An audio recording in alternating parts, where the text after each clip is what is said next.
India के 4 धामों में से एक धाम जगन्नाथपुरी पहुंच चुका हूं मैं। कल ही आ गया था रात को स्टेशन पे। स्टेशन से सीधा अपने होटल पे आया।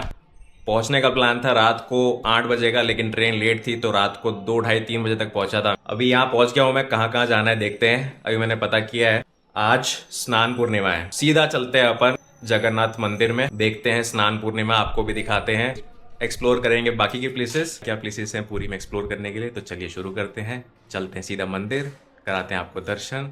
जय जगन्नाथ। जगन्नाथपुरी धाम लोकेटेड है उड़ीसा में और यहाँ का रेलवे स्टेशन है पुरी, जहाँ पे आपको भक्तों की काफ़ी भीड़ देखने मिलेगी। आप किसी भी टाइम आओ, क्योंकि यही एक ईजीएस्ट वे है यहाँ आने का। और नियरेस्ट एयरपोर्ट है भुवनेश्वर का, जो कि पुरी से 60 किलोमीटर दूर है। तो भुवनेश्वर से यहाँ पहुँचने के लिए आपको 1 से 2 घंटा लग सकता है। आप पुरी में बस से भी आ सकते हैं। उड़ीसा के कई बड़े शहरों से आपको पुरी तक की बस मिल जाएगी। पूरी जगन्नाथ जी के मंदिर जाने का बेस्ट टाइम शाम का होता है, क्योंकि उस टाइम एक तो भीड़ कम होती है और वेदर बहुत अच्छा होता है यहाँ का। अभी यहाँ पे गर्मी बहुत ज़्यादा है। मैंने एक्सपेक्ट किया था मॉनसून है तो बारिश हो जाएगी, लेकिन बारिश अभी तक हुआ नहीं है। एक्चुअली इंडिया में सब जगह लेट मॉनसून है इस बार। तो अभी बस आगे चल के, थोड़ा सा आगे चल के ऑटो लेते हैं और चलते हैं सीधा मंदिर। मंदिर में एक्सप्लोर करते हैं। यहाँ से मंदिर पहुँचने में कितना खर्चा लगेगा वो ही बताता हूँ मैं आपको। मेरा होटल क्योंकि मरीन ड्राइव पे था, तो मैंने यहाँ से ऑटो बुक किया 200 रुपए का और निकल गया जगन्नाथपुरी मंदिर की तरफ। पुरी में अगर आप कार बुक करना चाहते हो तो 2000 रुपए के आसपास आपको गाड़ी मिल जाएगी। अगर सीजन का टाइम है तो ये रेट 400-500 रुपए ज्यादा भी हो सकता है। मैं अभी हूँ जगन्नाथ मंदिर के बाहर और यहाँ पे पूरा अभी रथ तैयार हो रहा है जगन्नाथ रथ यात्रा के लिए।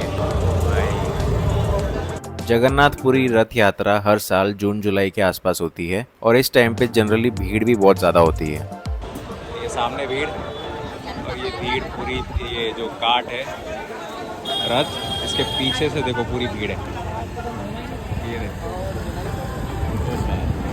ये लाइन अभी आगे और लंबी है, दिखाता हूँ।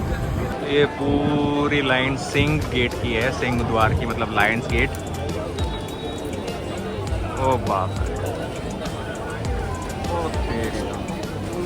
ये हमारा रथ प्रिपेयर हो रहा है अभी रथ यात्रा के लिए। 2 आगे हैं, एक पीछे है।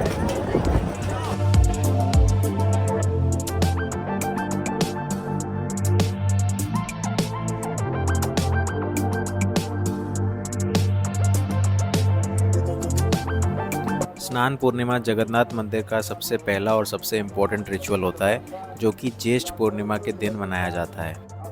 जगन्नाथपुरी धाम स्नान पूर्णिमा का दिन, और भक्तों की भीड़ इतनी कि मैं क्या बताऊं, आप खुद ही देख लो। ये रथ यात्रा से पहले आता है, जिस दिन भगवान जगन्नाथ, बलभद्र और सुभद्रा जी को गर्भगृह से बाहर लाया जाता है और 108 कलश पवित्र जल से उनका स्नान करवाया जाता है। जय जगन्नाथ। ये साल का एक ही दिन होता है जब भगवान जी को इतने करीब से देखा जा सकता है और इसी वजह से यहाँ भीड़ बहुत ज़्यादा होती है। मंदिर का जो मेन गेट है वहाँ पर मैं अभी जा रहा हूँ। पीछे जो आपको दिख रहा है ये साइड एरिया है। मंदिर के 4 गेट है, नॉर्थ, साउथ, ईस्ट, वेस्ट, और एक लायंस गेट है यहाँ पे जो कि मेन है। वहाँ से आपको पूरा मंदिर के अंदर जो जगन्नाथ जी हैं वो स्वयं दिखते हैं आपको अंदर, बाहर गेट से ही।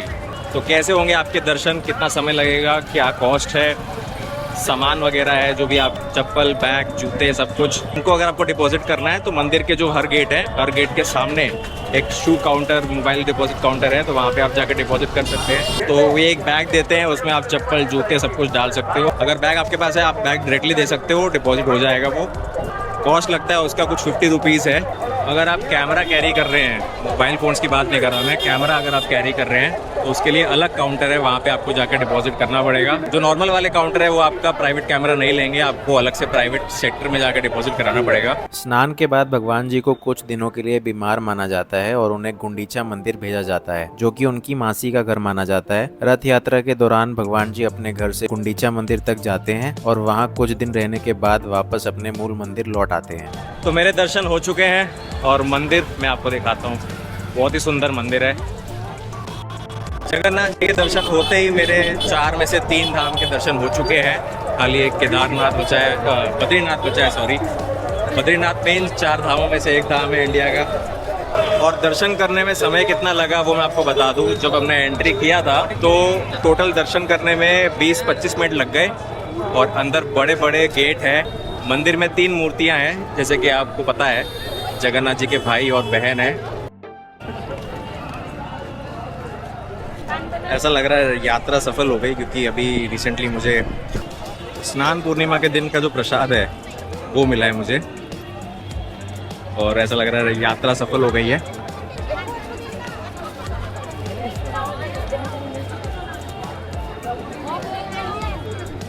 तो जैसा कि आपने देखा, हर कोई प्रसाद के लिए दौड़ रहा है, और सारे पुजारी जो आ रहे हैं बाहर अंदर से, उनके पीछे पीछे सब दौड़ रहे हैं ताकि वो प्रसाद और पानी मिल जाए स्नान का। जो मंदिर में 3 मूर्तियां हैं, जैसे कि जगन्नाथ जी के भाई और बहन है, तीनों मूर्तियां जो है वो लकड़ी की बनी है। अगर आप कभी यहाँ हो और आपने स्टोरी सुनी हो तो आपको पता चलेगा कितनी इंटरेस्टिंग स्टोरीज है यहाँ की।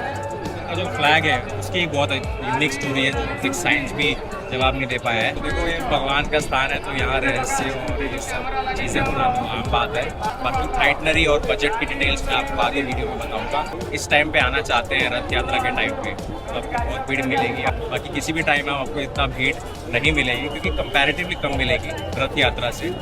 और रात के टाइम पे अगर आप दर्शन करोगे तो आपको कंपैरेटिवली जल्दी दर्शन हो सकते हैं, क्योंकि 10 से 11 का जो टाइम है मंदिर खुले रहते हैं, और रात को अगर आप 8-9 बजे आओ तो आपके आराम से दर्शन हो जाएगा। तो ये सब बातों का ध्यान रखना जब आप पूरी आ रहे हो जगन्नाथ मंदिर में दर्शन करने के लिए। तो जय जगन्नाथ। पुरी से सन कोणार्क टेम्पल का डिस्टेंस 40 किलोमीटर्स है, और यहाँ पहुँचने में आपको 1 से 2 घंटा लग जाएगा। और ये रास्ते में आपको काफ़ी बीचेस दिख जाएंगे जो कि बहुत ही ब्यूटीफुल है। होटल से निकलते ही मैंने कार कर ली है, क्योंकि आज यहाँ बारिश बहुत हो रही है। ऐसे तो आपको 100 रुपये 50 रुपये में ई रिक्शा मिल जाएंगे जो आपको टेम्पल गेट तक छोड़ देंगे, लेकिन मैंने अभी कार कर ली है। यहाँ से मैं सीधा जाऊँगा अभी कोणार्क टेम्पल, और बाकी प्लेसेस भी कवर करेंगे, सब आपको दिखाऊंगा, और कितना खर्चा लगेगा वो भी बताऊँगा। सन टेम्पल जो कि कोणार्क में है वो पुरी से करीब 50 किलोमीटर दूर है। यहाँ जाने के लिए आप बस, ऑटो या कैब कर सकते हैं। पुरी स्टेशन और जगन्नाथ मंदिर से आपको रेगुलरली बस और ऑटो मिल जाएंगे जो कि आपको सन टेम्पल कोणार्क तक छोड़ देंगे, जिसका प्राइस 50 रुपए से लेके 100 रुपए तक का है। पहुँच गया हूँ कोणार्क टेम्पल। आप मेरे पीछे देख सकते हो, कोणार्क टेम्पल दिख रहा होगा आपको। सर आपको नमस्ते। सर राजा नरसिंह देव ने टेम्पल को बनाया 1238 में बनाया और 1250 में कंप्लीट किया था। राजा ने बोले 12 एकड़ जमीन पे 1200 मजदूर को टेम्पल को बनाने के लिए, लेकिन जब 1201 हो जाएगी 1200 कारीगर का गर्दन कर देगी, लेकिन ये टेम्पल में 1201 हो गया। जो हेड कारीगर है ना, वो हेड कारीगर का बच्चा ने 53 टन मैग्नेट और सूर्य भगवान का अष्टधातु की मूर्ति को कंप्लीट कर दिया था। सुबह होने के लिए 12 साल हो गया, और 1200 कारीगर ने पूछा आपको 1200 कारीगर चाहिए ना 12 साल का बच्चा चाहिए। हेड कारीगर बोला हमको 1200 कारीगर चाहिए, लेकिन यहाँ से बच्चा ने समुद्र के किनारे में कूद के सुसाइड कर दिया था। लेकिन यहाँ से सुसाइड करने के बाद नदी और समुद्र 3-3 किलोमीटर चला गया, लेकिन ये टेम्पल अपवित्र हो गया, इसलिए पूजा पंडा नहीं होता है सर। यहाँ पे आके बहुत मज़ा आ रहा है, क्योंकि बारिश बहुत हो रही है, इधर हवा बहुत अच्छी चल रही है, और ये मैग्निफिसेंट टेम्पल आप मेरे पीछे देख सकते हो। ये मंदिर ऐसे बनाया है एकदम रथ की शेप में, जो काट होता है उसकी शेप में, नीचे पूरे रथ बने हुए हैं और ऊपर पूरा मंदिर है। ये मंदिर के ऊपर एक मैग्नेट भी था, जो इतनी पावर थी उसमें, जिससे क्या आसपास की जो शिप्स होती थी उसकी डायरेक्शन बदल जाती थी और काफ़ी दिक्कतें होती थी। इसकी वजह से वो मैग्नेट को हटा दिया था। कुछ लोग बोलते हैं कि ब्रिटिशर्स ले गए थे मैग्नेट को, कुछ लोग बोलते हैं कि हटाया गया था। तो ये कुछ बातें हैं कोणार्क टेम्पल की। ये टेम्पल बना था 12th सेंचुरी में, और आज इतने साल हो गए हैं, फिर भी ये मंदिर की जो सुंदरता है वो कम नहीं हुई है। और जो स्कल्पचर्स और जो कार्विंग्स हुई रखी है वॉल्स पे, इतने सालों पहले कैसे बनाया होगा ये टेम्पल। मैग्निफिसेंट है सही में।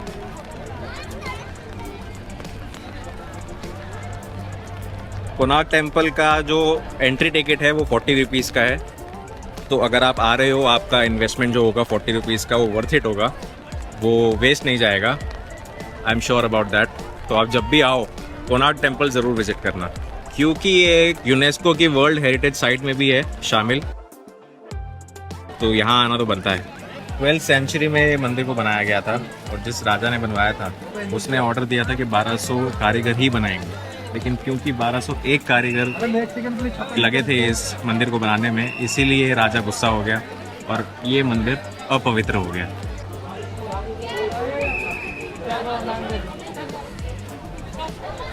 अंदर जाने के लिए आपको टिकट लेना पड़ेगा और टिकट्स ऑनलाइन में मिल जाते हैं डिस्ट्रिक्ट ऐप से, तो वहाँ पे आप जाके बाय कर सकते हो और वो स्कैन QR कोड आ जाएगा, उसको स्कैन करके आप अंदर जा सकते हो। यहाँ खाने के लिए अगर आप वेज हैं तो शायद थोड़ी दिक्कत हो सकती है, क्योंकि वेज नॉन वेज में थोड़ा इशू है यहाँ पे। और अगर रहना हो यहाँ पे तो होटल्स उतने ज़्यादा तो नहीं है जितनी कि पूरे में है, पर यहाँ पे भी आपको ऑप्शंस स्टे के मिल जाएंगे। अब बारी थी पुरी के सबसे फेमस बीच को एक्सप्लोर करने की, जिसका नाम है ब्लू फ्लैग बीच, जिसको गोल्डन सी बीच भी बोला जाता है। लाइफ में फर्स्ट टाइम ऐसे बीच में आया हूँ जहाँ पे मेरे को एंट्री फीस लगी है अंदर आने के लिए, क्योंकि ये प्राइवेट बीच है। गोल्डन पैलेस जो रिजॉर्ट है पीछे आप देख सकते हो, उसी का ये प्राइवेट बीच है। तो यहाँ आने के लिए आपको एंट्री टिकट लगेगा जो कि 20 रुपीज़ पर पर्सन है। अच्छा बीच है, साफ़ बीच है, और इस बीच को ब्लू फ्लैग अवार्ड भी मिला है। तो इंडिया में बहुत कम बीच है जिनको ये अवार्ड मिला है। इसका नाम ब्लू फ्लैग बीच भी इसीलिए बोला जाता है। भाई बहुत क्लीन बीच है और यहाँ ऐसा माहौल है कि सब एकदम आराम से शांति से, बहुत खुली जगह है, बहुत कम लोग हैं, लोग एंजॉय कर रहे हैं, स्विम कर रहे हैं। पीछे यहाँ वॉलीबॉल का एरिया है, तो यहाँ वॉलीबॉल भी खेल सकते हो आप। यहाँ बीच पे आके आराम से बैठ सकते हो। यहाँ बच्चों के खेलने के लिए एक चिल्ड्रन पार्क एरिया भी है, तो बच्चों के लिए भी अच्छा है। रिलैक्स करने के लिए यहाँ चेयर्स भी लगी हुई है, तो आप आराम से यहाँ आके बैठ सकते हैं। पुरी में घूमने की आइटनरी और बजट मैं आपको बता देता हूँ। बहुत सिंपल है, यहाँ पे ज़्यादा कुछ है नहीं करने के लिए। Famous Jagannath temple, Konark temple जो कि यूनेस्को वर्ल्ड हेरिटेज साइट में भी आता है, और ये बीच जहाँ मैं बैठा हूँ ब्लू फ्लैग बीच बोलते हैं इसको। और पीछे जो आप रिजॉर्ट देख रहे हो गोल्डन रिजॉर्ट, उसी का प्राइवेट बीच है ये। और इसके बीच में कुछ प्लेसेस हैं और बहुत पुराने टेम्पल हैं, जैसे कि टोटा गोपीनाथ टेम्पल है, बेड़ी हनुमान टेम्पल है, जहाँ पे हनुमान जी को बेड़ियों में बांधा हुआ है या वो बंधे हुए हैं। तो मोटा मोटी एक दिन में आपका पूरी एक्सप्लोर हो जाएगा। एक दिन की आइटनरी काफ़ी है। अब मैं आपको बताता हूँ होटल्स का। होटल अगर आपको चाहिए तो आप मरीन ड्राइव में रुक सकते हो। ये जो पूरा एरिया है मरीन ड्राइव का एरिया है। अगर मंदिर के पास आपको चाहिए तो भी होटल मिल जाएंगे, वहाँ पे धर्मशाला ज़्यादा है, और वहाँ होटल अगर हैं भी तो अच्छे नहीं है। अच्छे होटल चाहिए तो मरीन ड्राइव में बहुत अच्छे होटल हैं, सी फेसिंग है। टैरिफ थोड़ा ज़्यादा है यहाँ का, क्योंकि यहाँ पे थोड़ा पॉश लोकेलिटी है और रिजॉर्ट्स भी काफ़ी अच्छे हैं। स्टर्लिंग, ताज सब इधर ही है। तो होटल आपको अगर आप टेम्पल के आसपास ले रहे हो तो 1500 के आसपास, और अगर यहाँ लेते हो आप तो 5 से 6 हज़ार आप मान सकते हो। ट्रांसपोर्टेशन की अगर बात करें, अगर आप सिंगल हो और ऑटो यूज़ कर रहे हो तो 500 रुपये तक। अगर आप कार यूज़ कर रहे हो डेली का 1000 रुपये पर पर्सन लग जाएगा। बहुत अच्छी जगह है, बहुत प्यारी जगह है। ओवरऑल बजट मैंने आपको ये स्क्रीन पे आपको दिख जाएगा। यहाँ क्राउड आपको बहुत मिलेगा रथ यात्रा के टाइम पे, तो अगर आप उस टाइम पे आ रहे हैं आपका एक्सपेंस भी ज़्यादा लगेगा और आपका टाइम भी ज़्यादा लगेगा। तो अगर आपको पीसफुल चाहिए एनवायरनमेंट और यहाँ पे ज़्यादा क्राउड नहीं चाहिए तो आप ऑफ सीज़न में यहाँ पे आओ तो ज़्यादा बेटर है। ओवरऑल ये इन्फॉर्मेशन है, और बीच बहुत क्लीन है यार। मेक श्योर अगर आप यहाँ आओ तो बीच को क्लीन ही रखो और यहाँ के पीसफुल नेचर को ऑब्जर्व करो, बहुत अच्छा है। So this was the video about Puri की आइटनरी मैंने पूरी बता दिया है, बजट बता दिया है। वीडियो को लाइक शेयर सब्सक्राइब ज़रूर करना। आज के इस वीडियो के लिए इतना ही, मिलते हैं अगली वीडियो में। जय जगन्नाथ।